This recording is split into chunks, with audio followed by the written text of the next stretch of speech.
Hello guys, இந்த video நம்ம discuss பண்ண போகிறோம்னு பார்த்தீங்கன்னா, நம்ம SK23 வந்து இப்போ வந்து டைட்டில் அனௌன்ஸ்மெண்ட் வீடியோ லான்ச் பண்ணி இந்த படத்துக்கு ஃபஸ்ட் லுக்கும் செகண்ட் லுக்கும் லான்ச் பண்ணிட்டாங்க. இந்த first look and second look இந்த படத்தை எவ்வளோ எதிர்பார்ப்பு வந்து இன்க்ரீஸ் பண்ணி வச்சிருக்குன்னு சொல்லிட்டு இந்த வீடியோ நம்ம டீட்டெயிலாக டிஸ்கஸ் பண்ணுவோம். அதுக்கு முன்னாடி நீங்கள் இந்த சேனல் புதுசாக இருந்தால் சேனல் சப்ஸ்கிரைப் பண்ணி பெல் ஐக்கனோட கிளிக் பண்ணி வச்சுக்கோங்க. வாங்க நம்ம வீடியோக்குள்ளே போகலாம். நம்ம SK23 வந்து நம்மளோட முருகதாஸ் டைரக்ஷனில் நம்மளோட SK அவர்கள் லீட் ரோலில் ப்ளே பண்ணுறாங்க. இந்த படத்துக்கு வந்து நம்ம அனிருத் அவர்கள் மியூசிக் பண்ணியிருக்காங்க. இன்றைக்கி நம்ம SKவோட பிறந்தநாள் முன்னிட்டு இந்த படத்தோட டைட்டில் டீசரை வந்து லான்ச் பண்ணியிருக்காங்க. இந்த படத்துக்கு வந்து மதராசி அப்படின்னு சொல்லிட்டு டைட்டில் வச்சுருக்காங்க. இந்த டைட்டில் டீசரே வந்து எப்படி வந்து நம்ம துப்பாக்கி படத்தோட டைட்டில் டீசர் பார்த்தோமோ அந்தளவுக்கு ஒரு ஃபயரான டீசராக இருக்குது. துப்பாக்கி படம் உங்களுக்கு சொல்லவே தேவையில்ல, நம்ம விஜய் அவர்களுக்கு ஒரு வேறு லெவல் பிளாக் பஸ்டர் மூவியாக வந்துச்சு. அந்த காம்பினேஷனில் இப்போ வந்து நம்மளோட SK அவர்கள் வந்து இருக்கிற மாதிரி தெரியுது.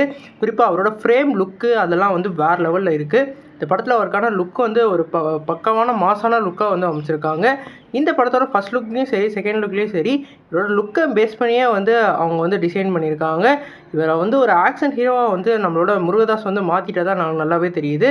குறிப்பிட்ட இந்த படம் வந்து ஒரு ஃபேமிலி என்டர்டெய்னராக இல்லாமல் ஒரு ஆக்ஷன் பேக்டான ஒரு விக்ரம் மாதிரி கலந்த ஒரு படமாக இருக்க போது.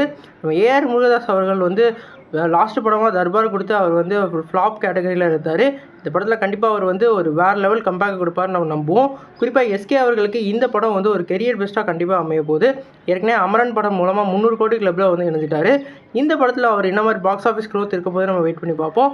நீங்கள் சொல்லுங்கள் ஃப்ரெண்ட்ஸ், இந்த படத்தோட அனௌன்ஸ்மெண்ட் வீடியோ எப்படி இருந்தது? இந்த படத்தோட டைட்டில் வந்து மதராசின்னு வச்சுருக்காங்க, அதை பற்றி என்ன நீங்கள் கமெண்ட் பண்ணுங்கள். இந்த சேனல் புதுசாக இருந்தால் சப்ஸ்கிரைப் பண்ணுங்கள்.